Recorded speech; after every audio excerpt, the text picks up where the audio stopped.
kuhusu kupenda, kupendwa na kuonekana mjinga.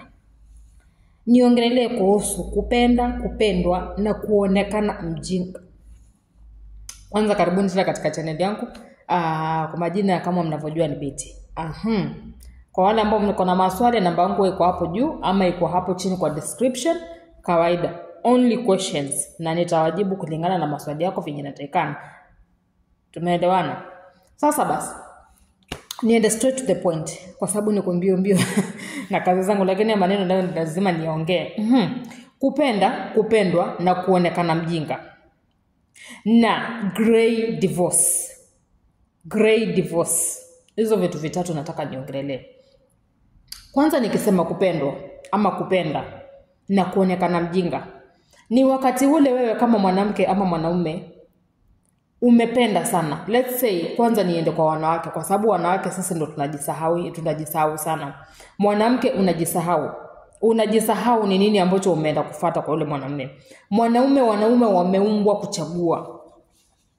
Mwanaume akikuja kwako ni huwa tayari ashajua huyu mwanamke ni mwanamke wa aina gani na ni mwanamke atanisaidia wapi, ama huyu mwanamke atanifikisha wapi. Sisi wanawake na sisi tunapenda kuambiwa uongo.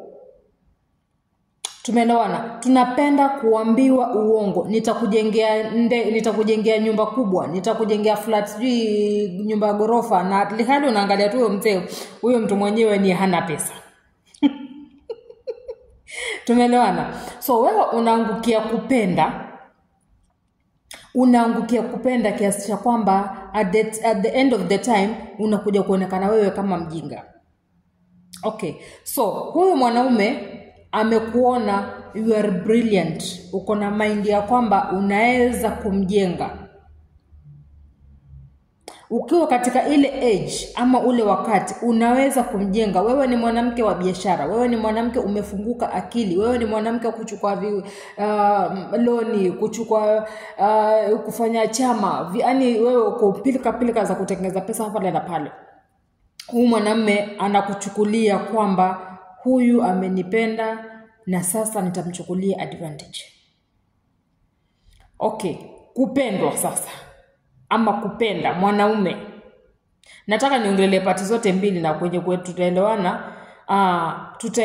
Mahali ambapo utakuwa kwenye point yako wote mmoja utajielewa. Kupenda sasa mwanaume. Umependa mwanamke mwenye anajimudu. Sasa wewe huwezi kujiendeleza. Niliweka posti hapo Facebook na nikasema nitakuja kuongelea hao maneno kuhusu huyo demu na huyo mwanamume venye amedharauliwa. Mwanaume akitunza mwanamume hataweza kutoa maneno mbele ya umati kusema mimi nilikuwa namtunza huyu mwanamke, nilikuwa namlipia nyumba, nilikuwa namnunulia nguo, nilikuwa sijui yalala kwangu ama yuishi kwangu. Mwanamume hatasema. Kisa na maana ni nini? Wanaume wameumbwa kutulea. Wanaume wamepangiwa na Mungu kutulea sisi wanawake. Sasa wewe umetoka kule ulikotoka, umeingia kwa huyu mwanamke mwenye ambao tayari amejituma ama anajituma na anajua kujiendeleza maisha yake. Akitoka anaenda zake biashara, anarudi kwako ama anarudi pale nyumbani. Akitoka asubuhi akienda jioni, akirudi akona chakula anaweka mezani unakula. Yule mwanamke huwa anahesabu. Mimi nilisema na huwa nasema kila siku, na ndio sababu niliweka hizi channels ama nimeweka pages kwamba nafundishanga watu. Wanawake wamefunzwa kuongea. Wanawake wamekuwa ama wamezaliwa kuongea. Na hata kama huyo mwanamke wako huwa haongei, hakuna yule mtu specific, mtu mmoja huwa yupata siri zako sana kwa huyu bibi yako. Kuna wanawake huwa hawaongei, kuna wanawake huwa hawaongei kule nje ama si watu wa kuongea hadharani sana, but in between kuna mtu ambaye huwa yajua siri zako za nyingi kupitia huyu bibi yako. Sasa wewe umeenda kuingia kwa huyu mwanamke. Huyu mwanamke yeye ndiye anakulipia rent, ndiye analipa rent. Huyu mwanamke ndiye ananunua chakula. Huyu mwanamke ndiye analeta maji ya kukunywa. Huyu mwanamke ndiye anatengeza kila kitu pale kwa nyumba. Hata kama unafanya vile vishughuli vidogo, huyu mwanamke anakaa chini anakuangalia Anasema sasa hii mbwa inafanya nini hapo? Ni mwanamke. Kwa sababu wamezaliwa kulewa, wamezaliwa kutunzwa. Lakini wewe mwanamume, wewe unataka utunzwe kwa sababu hujajifunza kutafuta. Tumeelewana? So wanaume mjifunze kutafuta. Ukiona hauwezani na mapenzi, achana na huyo mwanamke, tafuta kazi kwanza, jipange kimaisha, and then tafuta yule mwanamke ambao unaona huyu ni klasi yangu na tunaweza kuendana. Naweza kumtunza kiasi hiki na yeye akanikubali venye nilivyo. Nirudi kwa grade divorce. Nataka niongelee zote kwa wakati mmoja so that at least tunaweza kuelewana. Grade divorce ni ile divorce ya kwamba mwanamke umefika ama mwanamume umefika miaka 60, 50 pale, alafu mmeamua kuachana na wanaume. Ama mwanamume wako anaamua anataka kuleta divorce. Ameamua mnataka muachane. Katika hiyo hali, kwa sababu gani? Mwanamke, sisi wanawake hatunanga tamaa. Hatutamaningi kama tunahudumiwa vizuri hapa nyumbani na huyu bwana. Lakini mwanaume hata mzee atatamani yule mtoto wa miaka 15. Hata mzee atatamani hata mtoto wa miaka 27 pale nje. Wanaume wameumbwa na tamaa. So wakati ule ambapo umefika miaka 60, 70 pale, miaka 55 hapo kwenda mbele, mmefika ile hali, wewe kama mwanamke wa miaka hiyo 60 umechoka na yule mwanaume kukuonyesha madharau mbele za watoto ama mbele za umati familia. Kwa sababu gani? Mwanamume amefika miaka 70, wewe uko na miaka 30, yani uko na miaka 60 ama 50. Mwanaume ametoka hapo ameenda kuoa ama ameenda kuanza kutembea na msichana wa miaka 27. Reka la mtoto wako. Hiyo ni dharau, amekudharau. Sasa wewe ni yule mwanamke, pengine ulikuwa unafanya biashara zako. Ulikuwa uko kazini kwako. Unachukua loni, unajenga. Umefungua biashara zako, unajenga, yani umejiendeleza. Na yule mwanamume alikuwa akipata pesa zake akienda kufanya nini? Akitembea nje. Tangu hujui mpaka akaanza kukuonyesha kwamba hadharani, hii shughuli mimi wanaifanya peupe, ni either ukubali ama ukatae. Ndio mimi nikasema, katika hii generation, yale ya kitambo tuachane nayo, kwa sababu hao pengine hawakupata watu wa kuambiwa, walikuwa wanaambiwa vumilia kwa ndoa. Lakini saizi, especially huu mwaka, nimeona divorce nyingi, nimeona breakups nyingi, na wenye wanaachana saizi ni wale watu ambao walikuwa kwenye ndoa zenye zimeshikililiwa, zenye ziko social media, zenye tunaambia huyu hawa ndio ni role model wa ndoa. Wewe uliachana ndoa yako, hata sio wewe umekuwa malaya, wewe umekuwa single mother. Watu walikuwa sasa, watu imekuwa ni wale walikuwa wameingia kwenye ndoa, wamezishika, ndio wanaachana. Wameachana uzeeni. Okay, afadhali ule mwenye ataachwa pengine akiwa kuna biashara zake. Wewe umeachwa hauna. Kwa sababu gani? Ulikuwa unanunua kiwanja ukiandika jina lako na bwana. Ukijenga nyumba pengine mahali fulani unaandika jina lako na bwana, ama jina la bwana na jina lako. Kuanzia huu mwaka kila mtu aache huo ujinga. Kila mwanamke pale nje, acheni huo ujinga wa kwamba ukinunua shamba ni lazima umuinclude yule bwana. Kama mko na watoto, andikeni wale watoto. Andikeni wale watoto majina pale, so that in case ya kesho kutwa, wale watoto of course, hata sisi tukiachana saizi, wale watoto ndio watakorithi zile mali. Lakini si mwanamke mwingine mwenye hakuona struggle wakati mlipokuwa mna struggle nyinyi wenyewe mko wa chini mpaka mahali mmefika hapa juu. Mwanamke mwingine haje aingililie akule hiyo mali, na wewe mwanamke unatoka hapo unaenda kuteseka mahali kwingine. Hii video muiweke na muisave.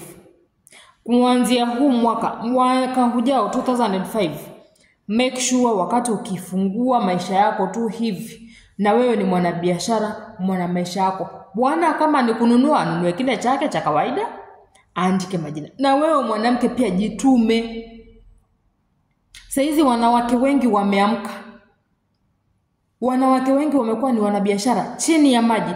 Kadri mwanamume ako mbioni kule kutembea na wanawake wengine kule nje, mwanamke ni lazima kuwe busy kujijenga, kwa sababu ukiona tu mwanamume ashaanza kutoa miguu nje, jua divorce ziko karibu ama kuachana kuko karibu. Utaachwa uachwe na nini? Na saizi pengine uko na watoto. Na of course hutataka kuacha yule mwanamume watoto, kwa sababu kutaletwa mwanamke mwingine na uweze kujua mwanamke mwingine atakuwa na roho gani. Kuanzia next year, tunahesabu miezi, wiki saizi tuingie next year. Make sure wakati ukijipanga kununua shamba, uko kwenye ndoa, usiwe kumwambia mwanaume wako not unless ile pesa ni yake amekupatia. Ona, lakini make sure hiyo pesa yake ambayo mimi nawapatia ujanja.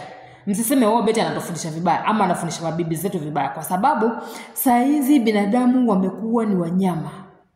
Saizi binadamu wamekuwa ni wabaya. Si wale wanaume ambao tulikutana nao kitambo, si wale wanaume ambao tulikutana nao jana, juzi na juzi iliyopita. Hawa wa saizi binadamu wamekuwa ni tofauti. Anakuua na nakatu, hiyo story inaisha. Wengine hawatumiangi mapanga, wengine wanatumia katuma dawa ya kawaida na unaenda. But make sure by next year wewe uko kwenye ndoa na unafikiria mimi ninataka nitoke kwa hii ndoa kwa sababu nimepitia mengi,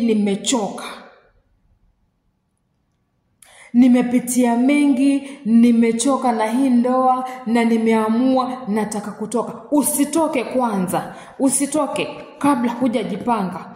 Make sure unatoka, uko na karum kako mahali fulani na biashara yako mama mahali unaenda. Hutatoka hapo uende ukatesa watoto nje, waende ukateseke pale watoto pale nje.